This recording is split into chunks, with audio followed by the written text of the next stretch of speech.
이제 설교를 하면서 가장 좀 힘들고 어려운 것은 이제 절규 설교를 할 때입니다. 같은 본문을 가지고 정해진 내용에 대해서 때로는 반복적으로 해야 되기 때문에 좀 힘들기도 하고요. 그래서 때로는 이 절규 설교를 하면서 더 많은 기도를 하게 되고 더 많은 생각들을 하게 됩니다. 이번 성탄절을 맞이하면서 어떤 말씀을 갖고 함께 성도들과 은혜를 나누었으면 좋을까라는 생각을 하게 되었습니다. 그리고 기도하다가 머리에 떠오른 것은 생일을 축하하면서 불렀던 노래였습니다. 일반적으로 우리가 생일 축하 노래는 이렇습니다. 생일 축하합니다. 생일 축하합니다. 사랑하는 누구의 생일 축하합니다. 이렇게 부릅니다. 그런데 좀 짓궂은 친구들은 이렇게 생일 축하를 합니다. 왜 태어났니? 왜 태어났니? 그렇게 살 것을 왜 태어났니? 라고 부릅니다. 그런데 이 두 가지 이 생일 축하 노래를 생각하면서 제 마음속에 이런 생각이 들었습니다. 두 번째 왜 태어났니? 왜 태어났니? 그렇게 살 것을 왜 태어났니? 라고 하는 어쩌면 이 생일 축하가 우리가 많은 의미를 가져다 주는 것이 아닌가라는 생각을 하게 되었습니다. 왜냐하면 우리가 세상에 태어난 것은 우연히 태어난 것이 아니기 때문입니다. 분명한 목적을 가지고 태어났기 때문입니다. 우리는 성탄절을 맞이하면서 중요한 두 가지 질문을 던질 수 있어야 합니다. 그것은 예수님께서 이 세상에 왜 태어나셨을까라는 것입니다.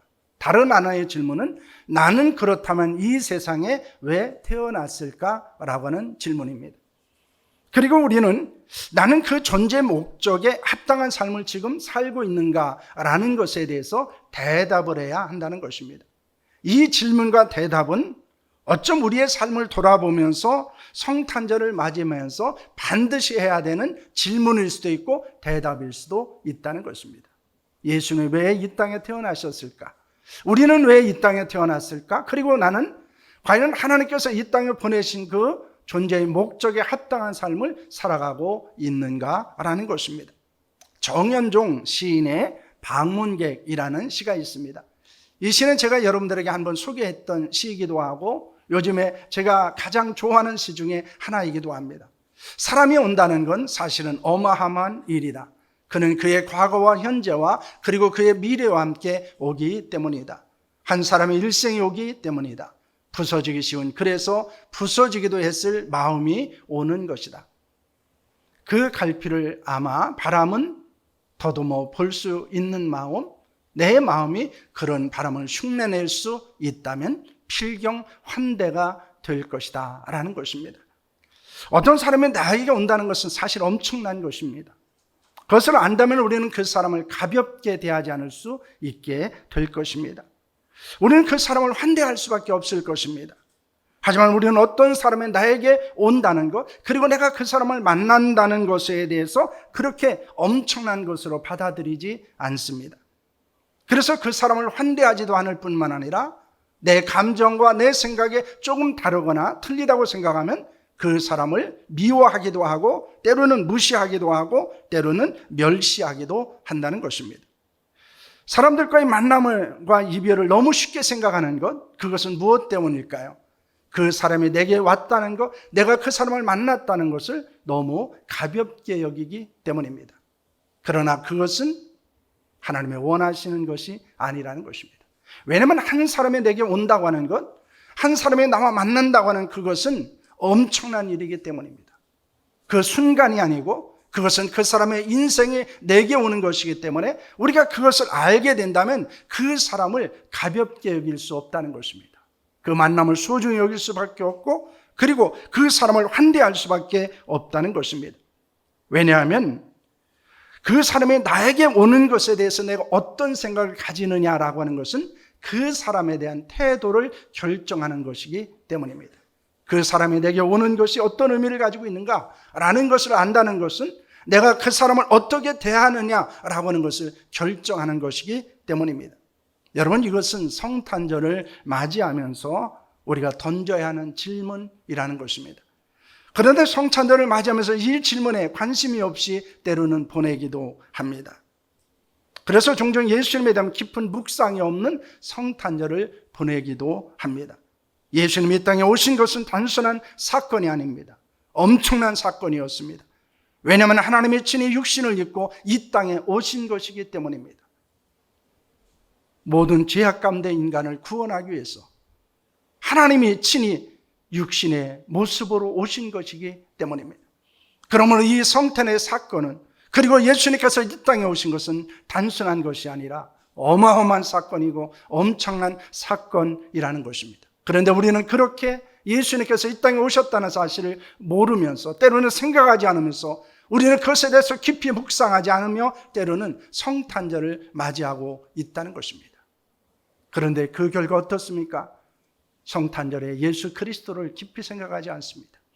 예수 그리스도께서 오셔서 하셨던 일들에 대해서 우리는 큰 의미를 두지 않게 됩니다. 그리고 성탄절을 우리는 그냥 세상 사람들처럼 즐겁고 행복하게 보내는 것으로만 여기게 될 수 있다는 것입니다. 그러나 예수님께서 이 땅에 오신 것은 놀라운 일이었고 엄청난 사건이었고 어마어마한 일이었다는 사실을 여러분 믿으시기를 바랍니다. 그러면 오늘 우리는 예수님이 오신 이유는 무엇인가? 라고는 질문을 던지며 하나님의 말씀을 함께 나누기를 원합니다. 여러분, 본문의 배경은 무엇입니까? 예수님이 예루살렘으로 올라가실 때 12제자를 따로 데리고 가시면서 도중에 말씀하신 것입니다. 예루살렘에 올라가면 예수님은 대제사장들과 율법 학자들에게 고난을 받을 것이고 그들의 손에 넘겨질 것이고 그들은 예수님께 사형 선고를 내린 다음 이방인들에게 넘겨줄 것이라고 말씀합니다. 그래서 예수님은 조롱을 받으시고 채찍을 당하시고 십자가에 못 박을 것을 말씀하셨습니다. 그러나 사흘 만에 다시 살아날 것을 예고하십니다. 이는 예루살렘에서 예수님이 당할 고난과 죽음과 부활에 대한 말씀이었습니다. 예수님이 그 말씀을 하신 후에 어떤 일이 있었습니까? 20절과 21절 말씀입니다. 함께합니다. 그때 세베대 아들의 어머니가 그 아들들을 데리고 예수께 와서 절하며 무엇을 구하니? 예수께서 이르시되 무엇을 원하느냐? 이르시되 나의 이 두 아들을 주의 나라에서 하나는 주의 우편에 하나는 주의 좌편에 앉게 명하소서라고 말합니다. 온 본문에는 세베대 아들이 누구인가에 나와 있지 않습니다. 그런데 마가복음에는 그들이 예수님의 제자였던 야고보와 요한이라고 말하고 있습니다. 세베대의 아들 요한과 야고보의 어머니가 예수님을 찾아왔습니다. 그리고 예수님께 절하며 두 아들 야고보와 요한을 하나는 예수님의 우편에 하나는 예수님의 좌편에 앉게 해달라고 말합니다. 이것은 예수님 다음 가는 영광과 권세를 얻게 해달라고 하는 청탁이었습니다. 그런데 어쩌면 야고보와 요한이 어머니를 내세워서 그것을 요구했을 수도 있다는 것입니다. 그들의 요구를 들은 제자들의 반응은 어떠했습니까?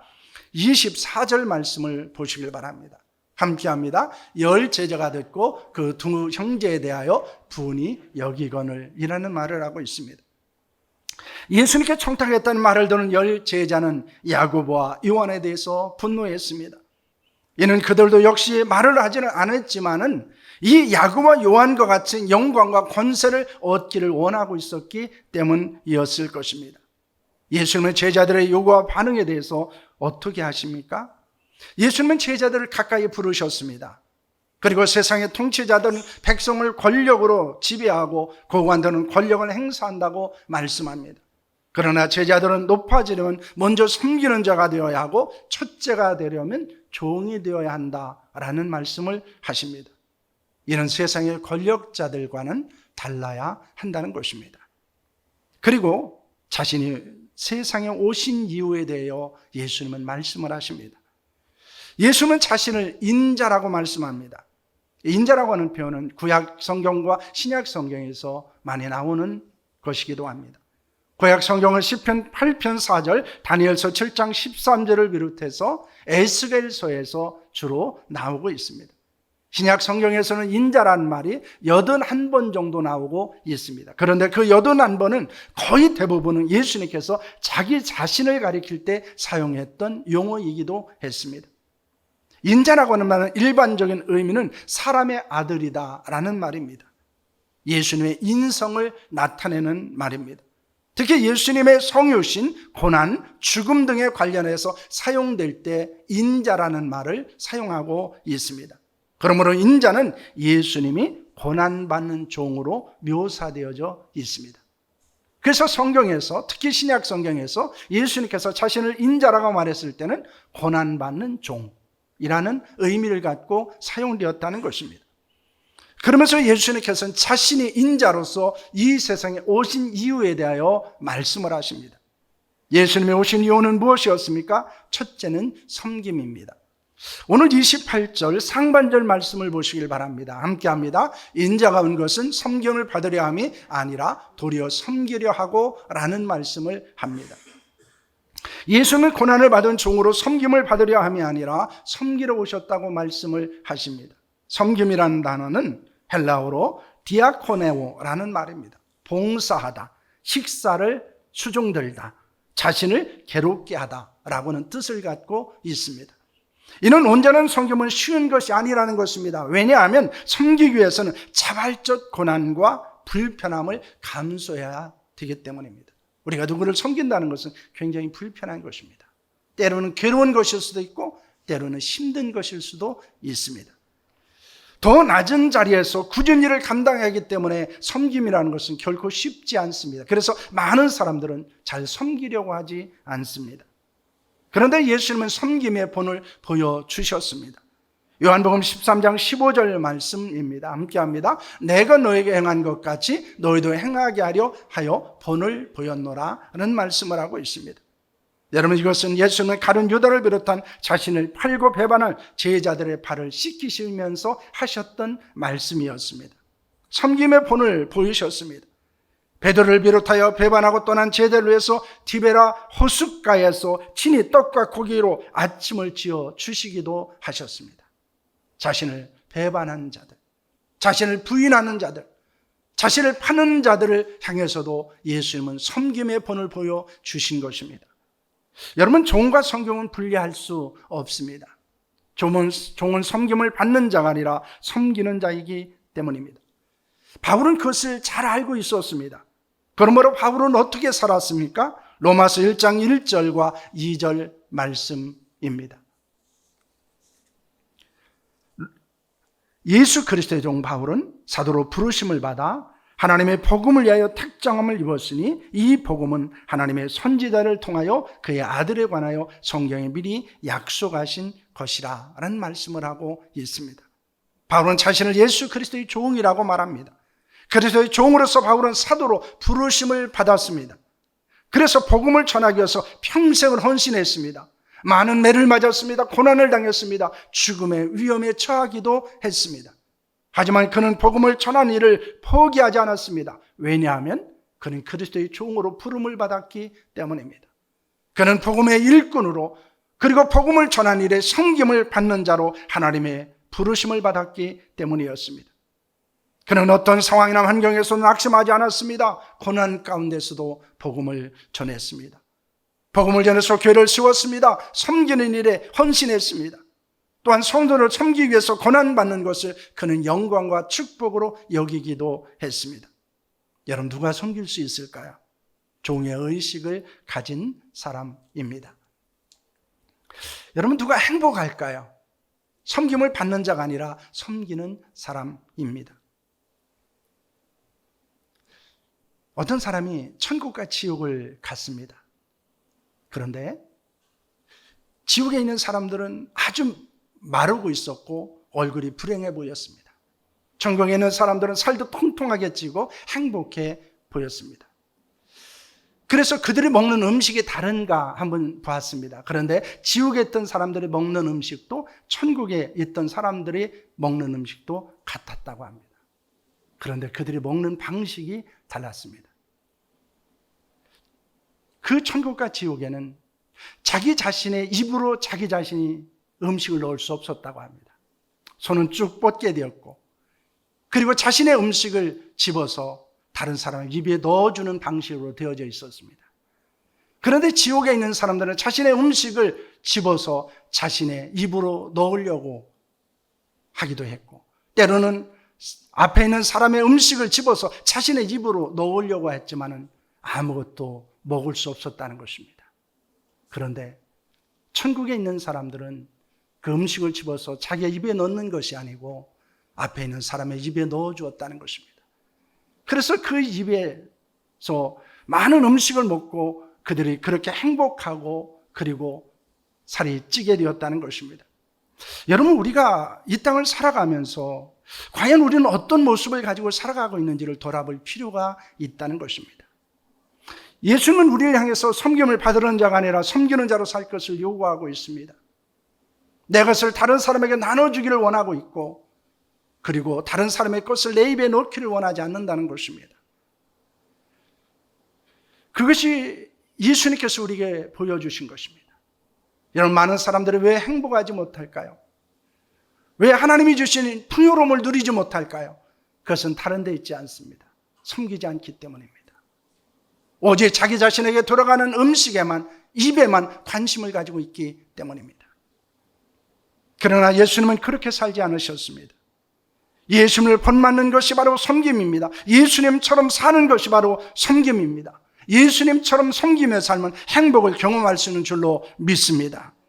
우리는 더 많은 섬김을 받으려는 자가 아니라 더 많이 섬기는 겸손한 하나님의 사람으로 살아갈 수 있기를 축원합니다.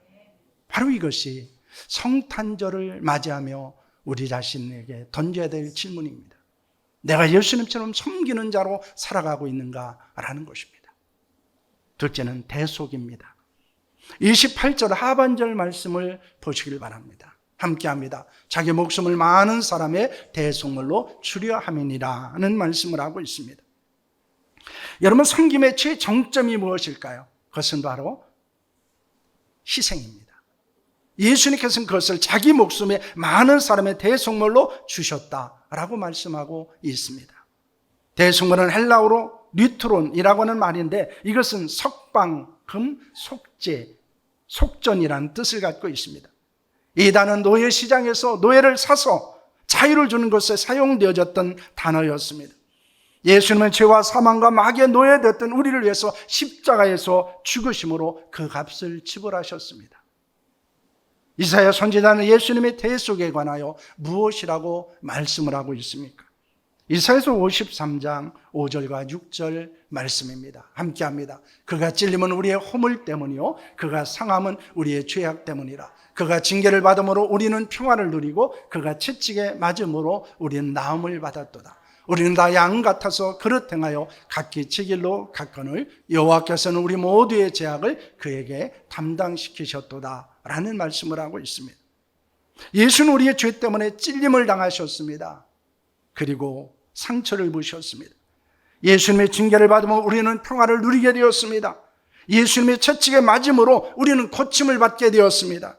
우리는 다 길 잃은 양처럼 제각기 잘못된 길로 갔지만 하나님께서는 우리 모든 사람의 죄악을 예수님께로 담당시키셨습니다. 그래서 목자 되신 하나님께로 돌아올 수 있게 만드셨습니다. 예수는 우리의 죄악 때문에 고난과 고통과 죽음을 당하셨다는 것입니다. 우리는 흠과 티가 없는 어린 양 같은 그리스도의 보배로운 피로 죄 사함을 받은 자가 되었습니다. 예수님의 대속으로 인해서 죄 사함 있는 곳에는 놀라운 역사가 있습니다. 중풍병에 걸렸던 자가 죄 사함을 받고 일어나 걸었습니다. 예수님께 향유를 부었던 여인은 죄 사함을 받고 평안과 구원을 받았습니다.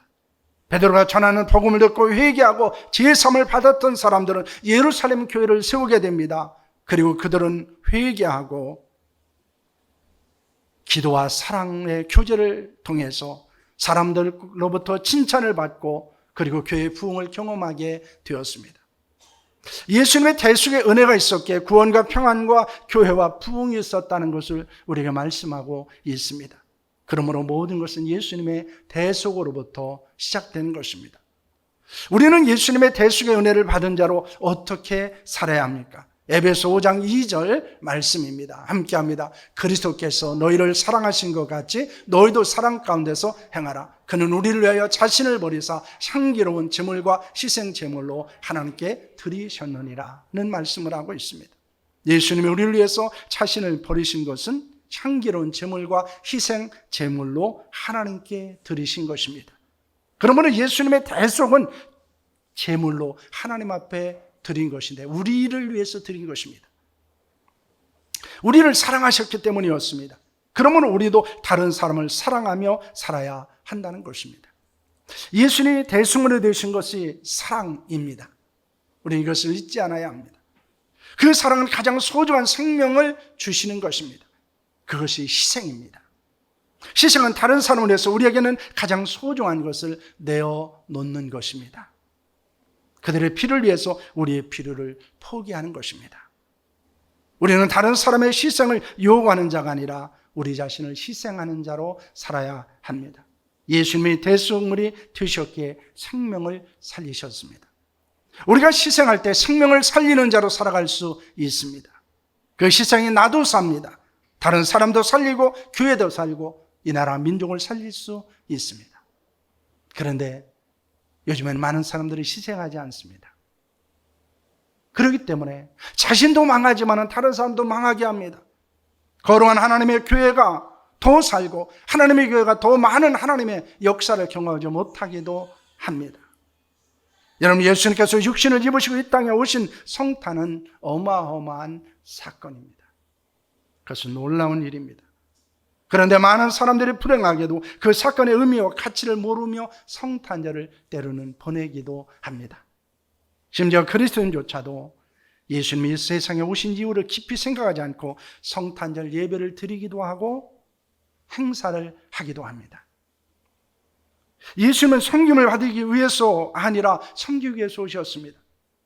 많은 사람의 죄를 사하기 위해서 대속물로 주시기 위해서 오셨습니다. 예수님의 섬김과 대속이 있었기에 우리는 구원을 받았습니다. 하나님의 자녀가 되었고 천국을 유업으로 얻는 자가 되었습니다. 예수님의 섬김과 대속의 은혜를 받은 자로 우리도 섬기는 자로 살아야 한다는 것입니다. 희생하는 자로 살아야 합니다. 이를 위해서는 겸손한 자가 되어야 합니다. 왜 그럴까요? 겸손한 자가 섬기는 자가 될 수 있기 때문입니다. 사랑하는 자가 되어야 합니다. 왜 그럴까요? 사랑하는 자가 희생하는 자가 될 수 있기 때문입니다. 그러므로 우리는 겸손한 섬김과 그리고 사랑의 희생을 통해서 예수님처럼 살아가는 자들이 되어야 합니다. 우리가 성탄절을 맞이하면서 던져야 되는 질문 두 가지. 예수님은 이 땅에 왜 오셨을까? 나는 이 땅에 왜 존재하게 되었을까? 그것은 예수님처럼 겸손한 섬김과 그리고 사랑의 희생을 하기 위함입니다. 예수님께서는 섬기러 오셨고 예수님께서는 대속의 제물로 자신을 주시기 위해서 오셨습니다. 우리가 이것을 기억하고 그리고 우리에게는 이런 질문뿐만 아니라 우리는 이렇게 대답할 수 있어야 합니다. 하나님, 나는 예수님처럼 겸손한 섬김과 사랑에 희생하는 자로 살아가고 있습니다. 이 고백이 여러분 가운데 있기를 소망합니다. 특별히 성탄절을 보내면서 예수님이 이 땅에 오신 이유가 무엇인지를 생각하고 우리가 이 땅에 존재하는 이유가 무엇인지를 돌아보면서 예수님처럼 섬기는 자로 또한 희생하는 자로 살아가는 저 여러분들이 될 수 있기를 축원합니다. 기도하겠습니다.